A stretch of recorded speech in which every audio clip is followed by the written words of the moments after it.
do a cheeky little clap sync. And then, okay. How do I want to intro this? Because we have a lot of time. This is you know, we're a new age podcast. So we do cold opens because we're interesting. How the hell are we supposed to?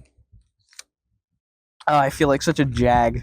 What's up, Slug INNers? What's going on, slugs? Slug innards, like they're the inside of somebody's body.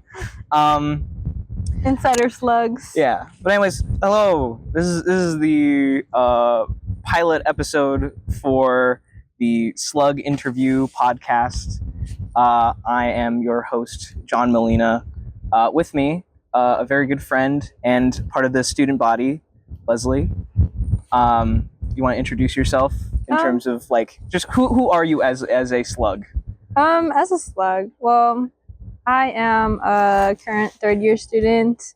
My pronouns are she/they. Mm-hmm. I am double majoring in art and education, so that's a really cool thing. What I give to this campus, I am a tours guide. Well, I used to be a tours guide. I now work in an office, so that's a little higher promotion. Other than that, I just chill. I'm not really in any clubs and organizations. I just talk to people. I give tours. I used to give tours. Yeah. I just give insight to both parents and students and all that other stuff. But overall, that's who I am in the student body. Much like everyone else, you're kind of vibing on campus, but you also have a job that you stack on top of your education. Yeah. So with the new year, Cornucopia just happened. Did you happen to make any time for that? I have not. No, I recently moved in during Cornucopia. Okay. But I did see the post on UCSC. About the because they put out a couple of which one are you talking about? There was one about from UCSC, and there was another one from a photographer. I think his name is Stephen. So the one from Stephen is just like him taking pictures of students, all of them so happy, and then some of them like near their own clubs, and as well as like fraternities and organizations. The one with UCSC, I saw that it was like a whole like east field, that we have alongside like, we also have other types of organizations. Very like brochure-y kind of like. Where it's like, check out like this, and this. Check like, out our minorities. Yeah. But they didn't give much insight about it specifically, but I've been to one, I think in my first year. Yeah, how was that experience? It was pretty good. It felt like college. You get me? Like what I see in the movies about college. That's what I saw right there in Cornucopia. That's so funny considering it's like one of the only big events that the university has in terms of everyone being in the same place. As soon as Cornucopia is like right over, everyone just kind of like fucks off to like wherever what they're doing on their own. We're going to intercut some interview stuff that you'll see later. But what I found was that even from freshmen, a lot of the sentiment is that Cornucopia kind of happens. And then it's up to the student to kind of like at all figure out or get access to the club resources or even like student resources in terms of like it's the student body doing most of the heavy lifting for the programs and outreach that the university should probably be doing. Do you feel that sentiment at all in terms of the lack of seeming effort on the side of like UC administration? I think everyone can kind of agree to that kind of point. I'd say because when I was a freshman, I mean, I live like 5-6 hours away from here. I live in Los Angeles, and so it was like a huge difference from coming from the city to being here in like a place where you're kind of like far away from the downtown area. You're kind of like separated from everything. It does feel big. It's a big campus, but it also feels small. You get to see the same people sometimes over and over depending on your schedule. So you walk around, sometimes they also walk the same way. So you get to see similar faces, but overall, like as a freshman, I was lost. I was confused. I was like, I went to a tour once, but then after that, like all the other information that I learned in the tour gone as soon as I came here, because I'm like, where'd I go? Where do I go to like this class? This class goes in between like the residential colleges as well as I was just lost. Yeah, just kind of scrambling. I was, yeah. In the first, I think most freshman slugs can kind of relate to that idea. And I was timid too. I was like, oh, where do I go? Where do I go? Like, where's this place? I'm like, I don't want to ask for help. Like, you don't feel comfortable. It's like, oh, I feel like I should be an adult. I feel like I shouldn't ask for help and stuff like that. So I'm like, none of the resources were there, but I didn't know where they were located. I didn't know like what else to do, as well as like, oh, the clubs and organizations after Cornucopia. If you haven't been to all of them, if you haven't been to like a club that you're interested in, then you can't really find them anymore sometimes. It's like you have to talk to other people about like, oh, where are they located, or like go to the actual administration and be like, oh, where are they located? But then as a freshman, you're kind of scared. You're moving in. It's just a stressful time in freshman. I don't know. I think it is usually up to the student body to like do most of the work, especially when it comes to like scheduling, finding your classes, finding like help as well. Sometimes you have to like look at it online. I know they mention it sometimes, but I know a lot of students don't really like look at their emails or like look at announcements. People do not look at their emails, bro. Newsletters. I feel like even Canvas. I feel like that's just a general issue with Canvas in terms of like being bombarded. Like it has the opposite impact that the student resources do. Like Canvas just sends you an email if your teacher coughs in the middle of lecture. Like you're getting like a single letter in the description of this assignment changed or something like that, and you're just like the information overload. So that just makes you stop like wanting to use your email to like check on updates from shit.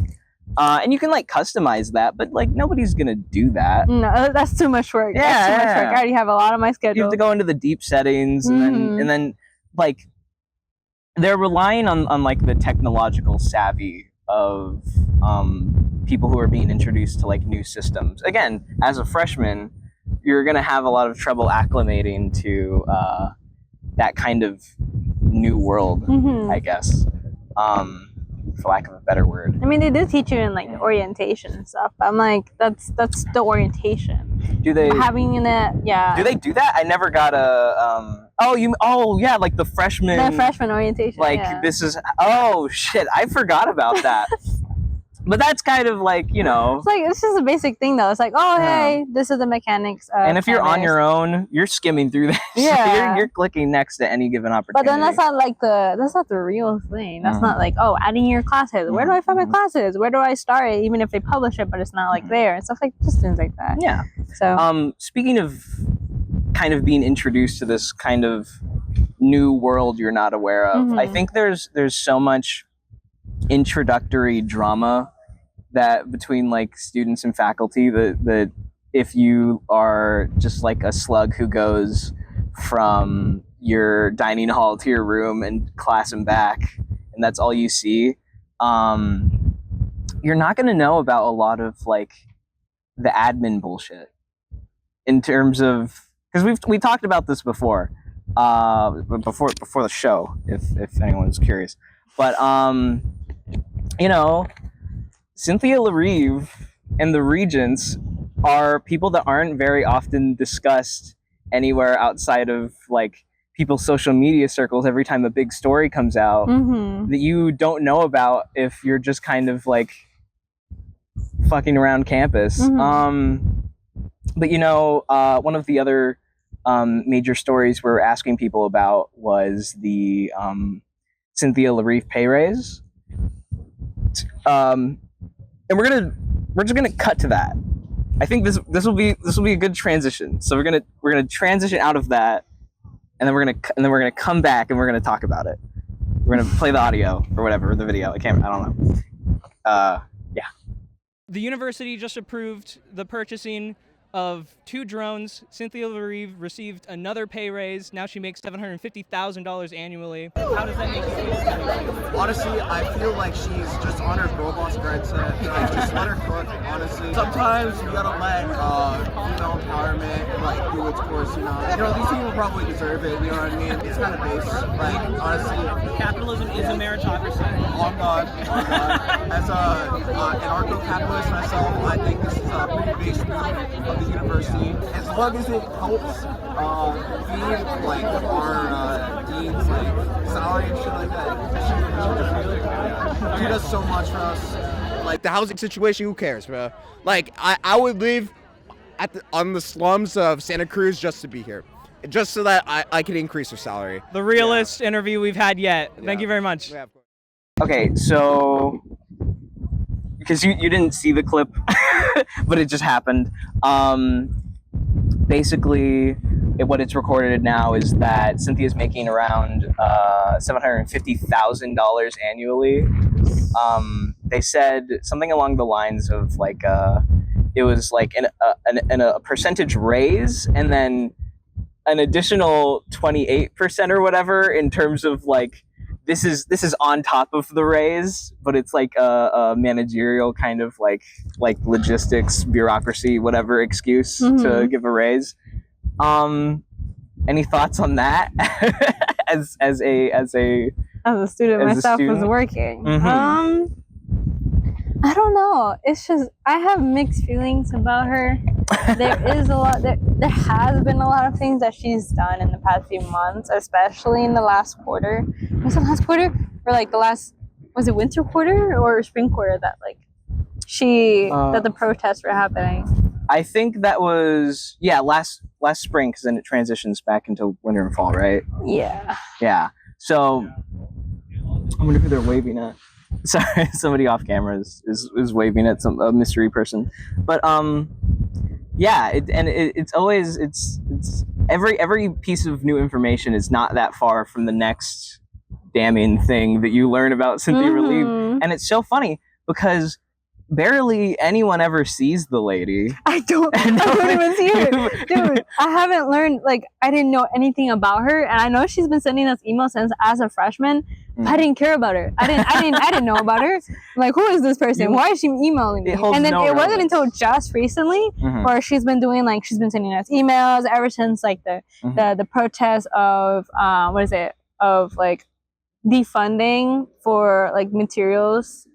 What is it? The Palestinian, you mean like the encampments? Yeah. In terms of like putting stuff out about that. Yeah. So, but like when you think of like this is the person in highest regard at the university or in any like educational institution, like a principal of like a high school or elementary school, you're like, I've seen that person. I know what their deal is. But with Cynthia, you just get these weird like business statements, like very like somebody's PR put out like what you should think about. And them. there were so many. I feel like me and my roommates, we've always like whenever Cynthia always sends out an email, we always like talk smack about it. We just make fun of it sometimes because there's some emails that just like doesn't feel like she's writing this. It doesn't feel like it's coming from her heart. It feels like just her people are writing that email. And like some of them were, I think there was one or a few emails where there were misspells or like the way that they were saying it was just confusing. Like what are they trying to say? What are the points exactly? Like what I don't know. There's such like a big detachment between just in terms of like. So I understand she quote unquote cares about the school because she's like in the highest like position for this university. Apparently she takes care of the university of some sort. Or she does something for us. I don't see it. Actually, do you see it? I actually don't know what her position is. If I'm being honest, I don't know what her position is. Because I don't know much about Cynthia Levine. I just know what she has done. And the things that she's been doing it's crazy. Much like Chancellor Palpatine from Star Wars, you don't really know what's going on until it's too late and they made the turn to the evil emperor. So we're waiting for that turn, Cynthia. Unless you already did it with your and this is a good transition into the next topic. and I think you already mentioned it in terms of her email about the university's future approach with the Palestinian encampment. They recently just said that like they basically made it illegal. You can't like start an encampment. All the future protests have to be like approved by a board, which kind of so feels dumb. like that goes Which against is- the nature it of what a goes- protest is. That is the exact opposite of what a protest is supposed to be. Mhm. Protesting is not supposed to be obeying the law. It's meant to disrupt. It's meant to That's disrupt the law. and it's so goofy. Like ever since the encampment and the raids, like that pissed me off. That really pissed me off because you're over here like endangering the students, even though you keep saying in your email, hey, like, can we please make this a really safe community? Like all this stuff. They are part of your community. They are a part of your community. They are the students who make up this school. They're the reason that you're getting paid. And you're over here spending tons of money from like what is it? Like UC, like police from UC Berkeley. Police Oh from, yeah, there everywhere, was all like the way an up there. Yeah. inter-community thing. Like you send all of them over here just for students who are protesting for a right that you're kind of like you're obviously defending, even though it's wrong. And it was just hectic that day when I kept seeing like on Instagram Live. I was off campus that night too. I felt unsafe because of the police, not because of the students. I felt unsafe because of the police. It was being so on campus. easy to see the fact that like the students were clearly just standing there, and then like that justified the like level of response that that ended up like injuring a lot of people. Like I still one of my friends knows a student who was there. Everyone saw like the event ended, and then they had to do it, and then like you could very clearly see that they have an injury that lasted long after. Oh my god! And with barely any support from the university in terms of like medical stuff. And it's so and no funny how conversation. in the email they keep blaming students. I remember the email after the, like I think a day or two after the raids, they were like, you guys were like so unfair. There was an ambulance that was on our way, and you guys were like, Oh, they lied about that. They shit, lied too. about that. Like, no, They let the there was ambulance actual pass. evidence that it was a police who were blocking the ambulance, and they were like, the kid could have died because of the protesters. Like, no, you keep spreading lies about your own community. Like that's so unfair, and that's not really just. But again, if you are a freshman, you're never gonna know about that. Exactly, you're not until like seeing it on the news or eventually talking about it. Where like they were like, oh, oh, she's so cool, whatever, and then someone an upperclassman would probably be like, no, she's a piece of she's actually a bad person. Yeah, she's, you know. She's like, let me tell you about this, and then just explains all the things that she's done. The gossip is so different from, again, like the emails. and within that email of the raids, she also said that masks are illegal. Oh yeah. On campus, meaning if you are sick or covering your face, you can't do that anymore. I was about to say, we are still like technically we're still in a pandemic, right? In terms of like the spreadability of COVID and shit. I feel like it's just gonna be like the flu of some sort. Like every single year, you're definitely gonna have COVID at some point, especially during the winter. Which and really in a dorm shouldn't environment. be the case. But that's a separate topic for another, you know, in terms of we're getting ahead of ourselves. Yeah. To get back to Cornucopia, I do think that there is a story from one of the people we spoke to that talked about the additional lack of safety of students on campus, and we're gonna cut to that so you can watch that. Yeah, so as somebody who is Black and somebody who works with a lot of the Black student body here at UCSC, one of my biggest priorities is always the safety of Black students here at UCSC, and in the decimation of the encampment and also the increase in police presence here at UCSC, it has actively endangered the lives of its students. Not just students who are protesting against Israel's genocide of Gaza and the genocide of Palestinians, but also African American students, Black students, students of color here on campus who are disproportionately affected by police violence. Having increased police presence on campus actively endangers students. And we saw that with the encampment when during the raid, people were brutalized. People had to end up going to the hospital because of the ways in which they were being brutalized by police.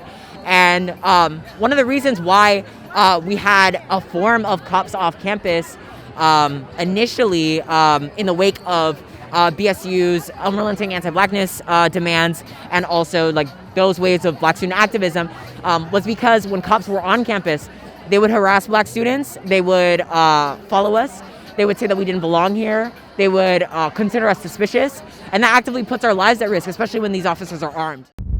So yeah, that was the clip. I gave the lowdown to Leslie while you were away.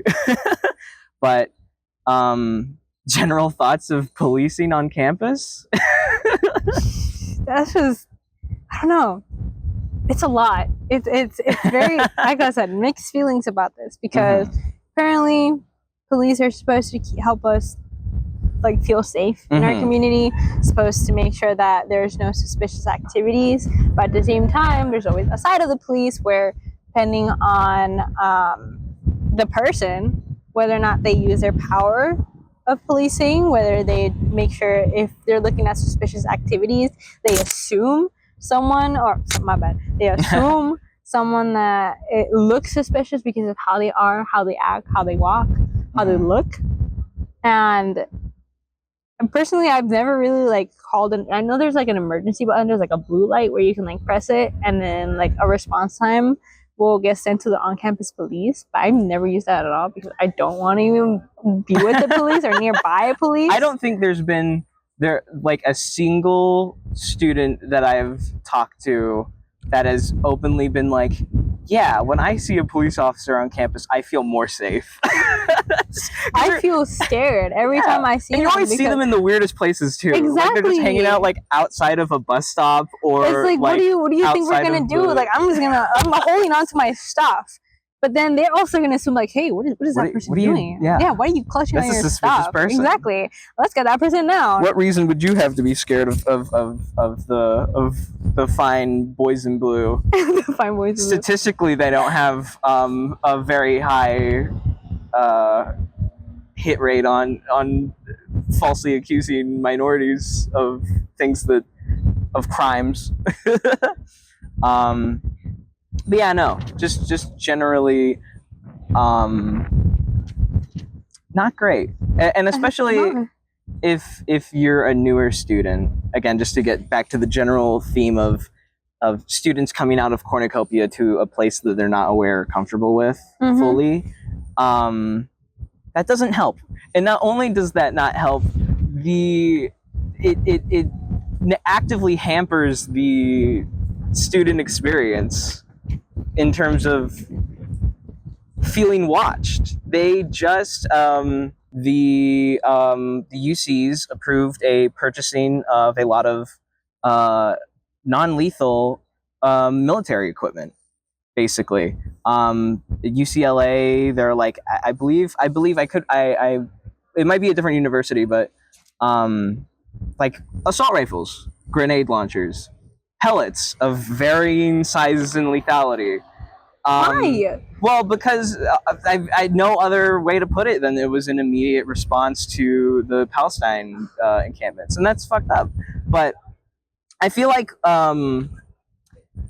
in comparison, our university did go a little lower. They just purchased a couple of drones to monitor students, which incredibly unethical, and doing it under the guise of like, oh, we need to make sure that we can identify multiple large groups of people at the same time, instead of thinking how that group of people's needs could be met, rather than actively trying to identify and hurt the reputation, or in some cases like physical person of a student that happens to have a different opinion than, like, well, not even a different opinion in the general like zeitgeist of America. There's a stat out there how like more than 60% of Americans, like, or 60% or more even. I can't. I'll put up the stat if you're looking at this later, John. But it's like 60% of Americans want a ceasefire in Palestine. It is within every, like, not even specific to a party, but within every ideology, everyone wants to see, a majority of people want to see a ceasefire.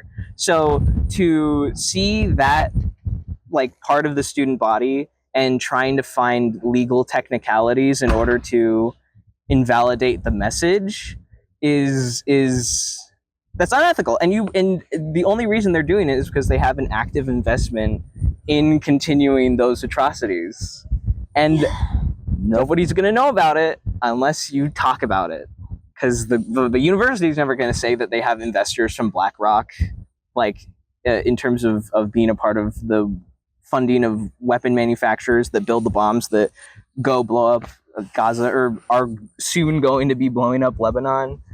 Or no, actually, sorry, they're already doing that.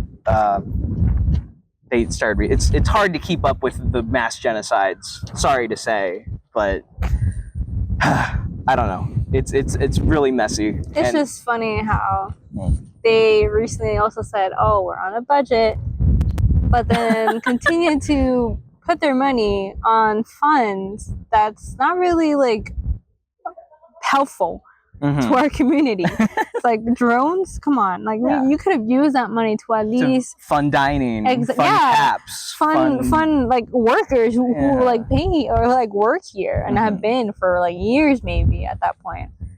It's the juxtaposition. It's crazy, and the fact that you got a raise, like Cynthia got a raise. She got. Where's that money going to? What are you doing with that money? There's no way that you're spending that much money or like a lot of money for what? Clothes? I don't know. Her mansion, right? And her mansion got to keep up with the bills, I guess. Yeah. How is she going to raise the funds to afford another one?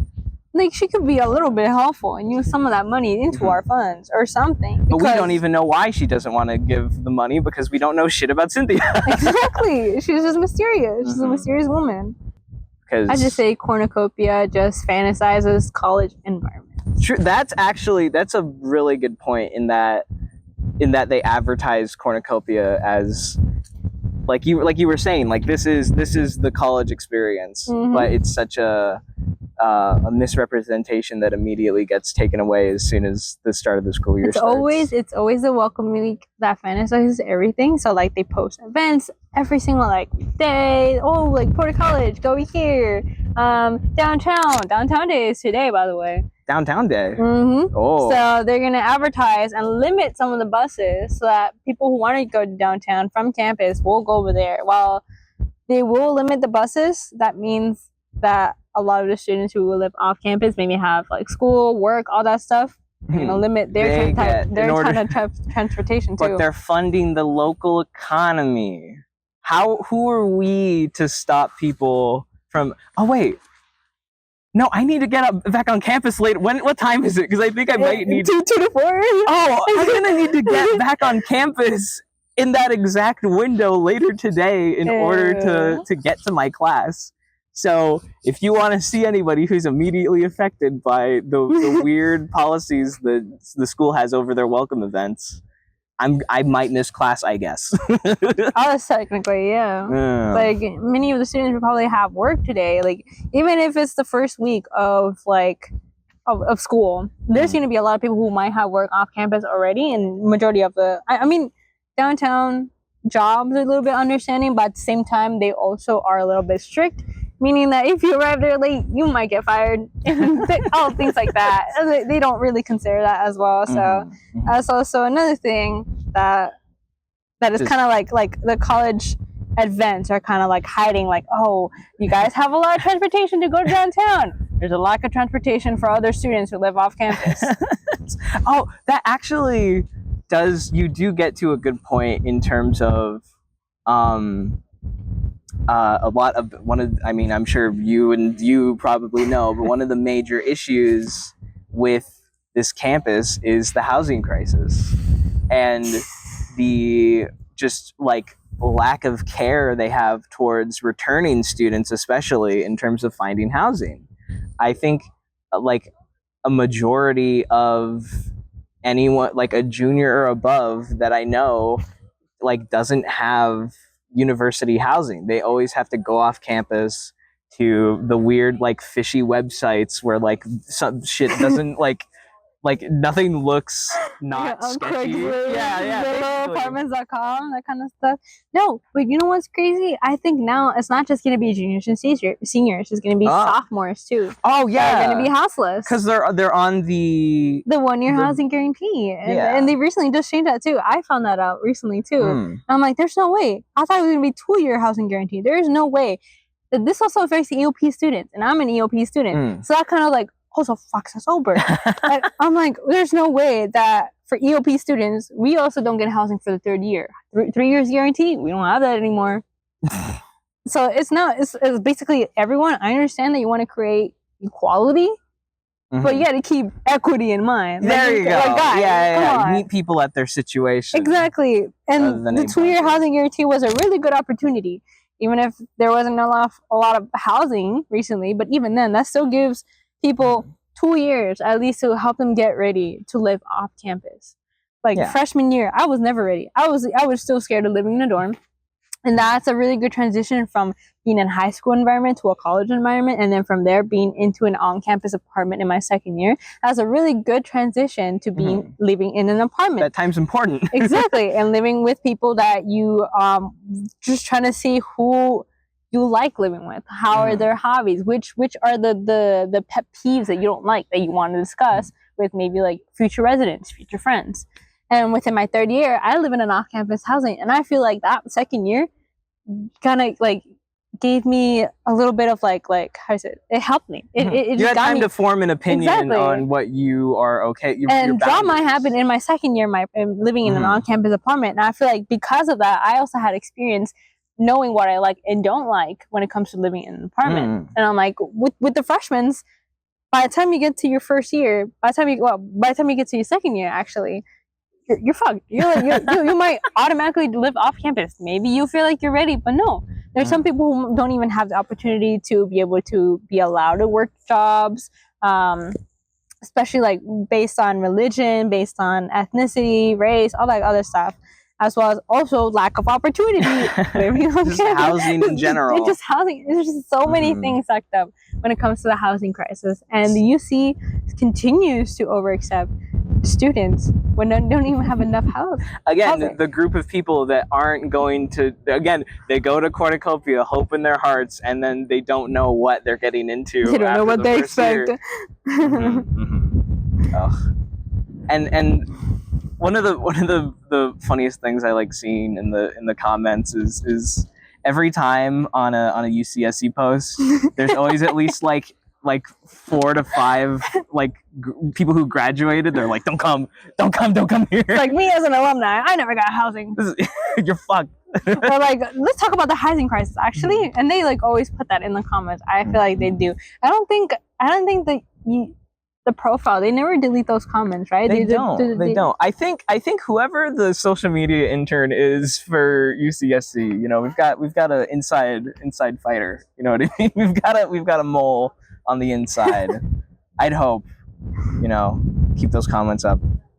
Keep the university accountable. I think one of the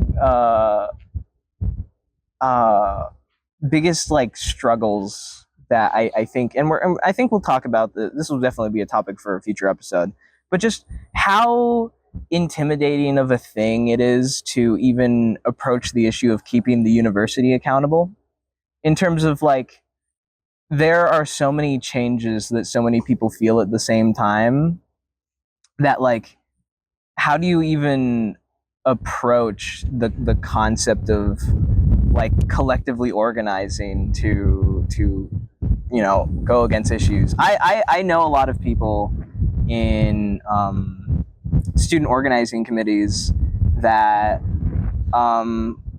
like we've mentioned before, are going to be affected by the changes in how strikes work, in that the avenues to any sort of collective action to hold the university accountable for anything are basically being taken away as free speech gets filtered through, like, you know, kind of nets of bureaucracy to kind of catch it before it goes off anywhere that would like mess with the student, mess with somebody trying to get to class. so they don't have to think about those things until it becomes an issue for them. I don't know. Do you have any thoughts on like how you feel as a student in terms of empowered to do anything against the university, or even not even against, just advocating for the university to do better, just as a normal slug? I feel like I say this, we're the reason why the university is a thing, because if there's no students, there's no university. Mm-hmm. And I feel like as a slug, as normal slug, I feel like we could do something by protesting, like all of us, all of our student bodies could protest, but at the same time, they took away the lack of free speech. They took away of the lack of like, oh yeah, you can't protest anymore or else you'll get arrested. And oh my god, I'm waiting for a friend. Hi. Yeah, just okay. So we're back with a mosaic of a human being who has opinion. So we were talking about protesting, and we have a student here who also have opinions about what has been recently happening on campus. So I like that you've taken over as the. I'm so sorry. No, it's okay. But in terms of, I was just talking to Leslie about how like new and old slugs who go to the school, in terms of all of the changes that have happened about free speech, including like blocking who can protest, when you can protest, and how that would kind of be empowering or disempowering towards any type of student who would have issue with the university ever, because there are like political groups that are on campus, but if you're just like a normal student, you either don't know where those groups are, or you don't like if you're like a freshman, getting into that is a little intimidating, again with the impacts of free speech. So I just wanted to kind of get your opinion on how you feel, like if you were to ever have an issue with the university, which I've been told prior to this that you do. Oh yeah, I believe me, I do. Holy moly. But how does that affect your ability to kind of feel as if you have an avenue to address any of these issues in terms of saying anything about it? I mean, as disparaging as this is to say, I feel like the university just has so much power to the point where I feel like if I wanted to protest something, there's nothing I could do. I mean, because we all saw what happened last quarter. I have 2 jobs with the school. They're student leadership jobs. And unfortunately, like part of training for one of them, there were concerns like, okay, what happens if like a new student were to ask about protests? We are not really allowed to like talk about it, like that's really which is really weird, like, or like we have to be very careful talking about it, and it's just like frustrating because I mean, I'm not alone in saying this. This university does have a lot of issues. Like we spend a ridiculous amount of money to go here. Like my family can hardly afford it. And the money just goes into all the wrong things. Like the amount, like we've been getting into that. Oh yeah, I'm sure and the thing is, it's not a secret. Everybody knows it. That's the part that's frustrating. It's so obvious, and like you don't even have I'm not like super informed on like the specifics, but like I know it's an issue. Everybody does. But the thing is, like the university, like we've seen what they're capable of doing, so it's like we can't do anything about it, and it's frustrating. And I almost like feel like these past few weeks especially, like I felt like kind of trapped in a sense, where like I mean, because like I'm sure I'm not alone in saying this, but going to this school plus like other things that my family has to pay for, it's a huge financial burden. But then like knowing like what this school is like putting money into, it's not going back to the students, it's basically just like it's going to literally exactly, and it's so unfair, and I just feel so powerless, and it shouldn't be like that, because like I mean, basically what happened last quarter was there were people, they have civil rights to protest, and millions of dollars were spent to take that away. And I actually know some students personally that were like literally banned from campus just because they were protesting. And it's just like, I wasn't like super involved in the protests, unfortunately, just because like with my family in particular, it is such a controversial thing. It really shouldn't. It really shouldn't, unfortunately, but just like there's just so much misinformation, a lot of propaganda, and it makes it like really difficult to talk about. But like a lack of consent. Right, and it's like regardless of like our opinions on what's going on, it's like the protest overall was peaceful. Like, I wouldn't say it's perfect. There were a few people who did go a little extreme, but that doesn't represent the whole movement, obviously. Anybody with common sense would understand that. But what people like to do is they like to take the few extreme people and make it seem like this whole protest is meant to be like violent. And a lot of rhetoric I've been hearing from like parents especially is that it's just students, they don't know what they're even protesting. They just want to be edgy and they just don't want to go to class, which is nonsense, because if you actually like look into it with the campsite and everything, they brought on experts and scholars to talk about these issues, to educate people. And Angela Davis over one time. That was crazy. Yeah. And I bet if you asked like the actual university who has a college or like a college dorm named after her, they'd be like, oh yeah, we didn't know, let's not talk about that. Right, absolutely. Due to association. But yeah, no, that's I mean that's it's kind of fucked up. It is really fucked up. Just in terms of get your shit together, UCSC. Right. there are students who feel unsafe. Right. A lot of the time. But yeah, no, that was Yeah. I mean, it's just like it's just so frustrating because it's like all these things everybody knows, but it's like nothing can be done about it. Because we're not the people with the power, we're not the people with the money. That's the university. And so it's just like, I feel like it's just like kind of like this cycle of like they don't do anything to benefit the students. They're just lining their pockets, and then people get mad, and then so either they'll like shut it down or they'll like kind of come to like some resolution, but it's not enough, and then the cycle begins all over again.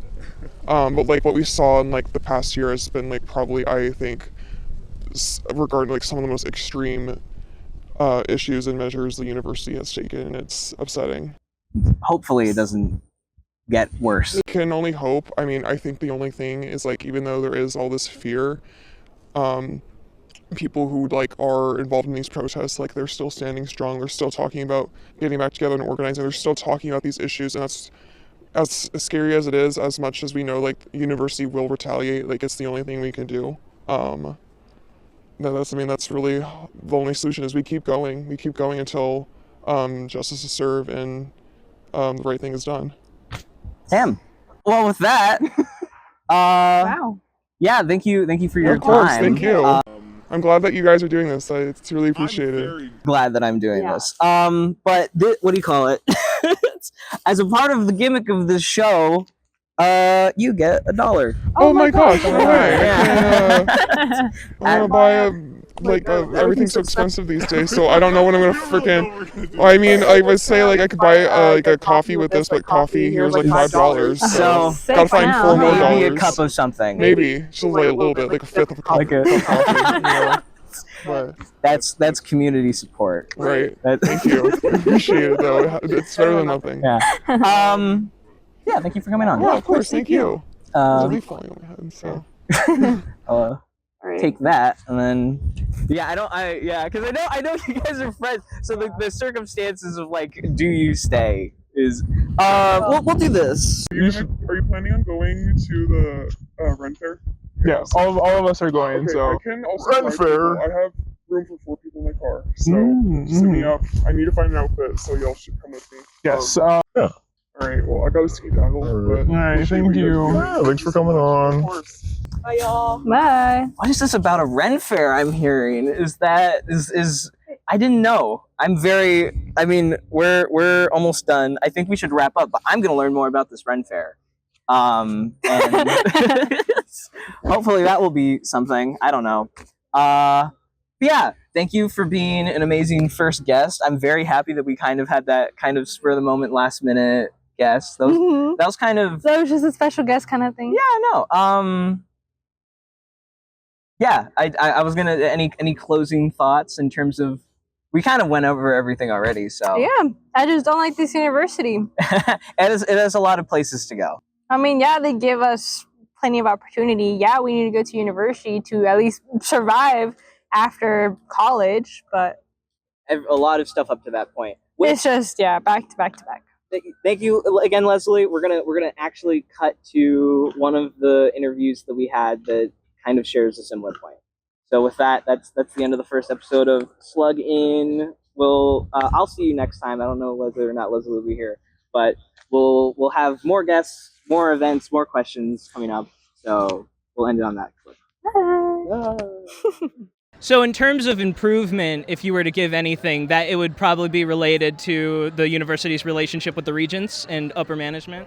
Yes, I think it should be reminded that the purpose of a college is to teach. It's to help people become their better selves. It's not to, built up bags of money from all of us trying to just, learn and persevere. I mean, we're in the most expensive city in the country and we're just doing our best. Like, we're just students. There's only so much that we are capable of.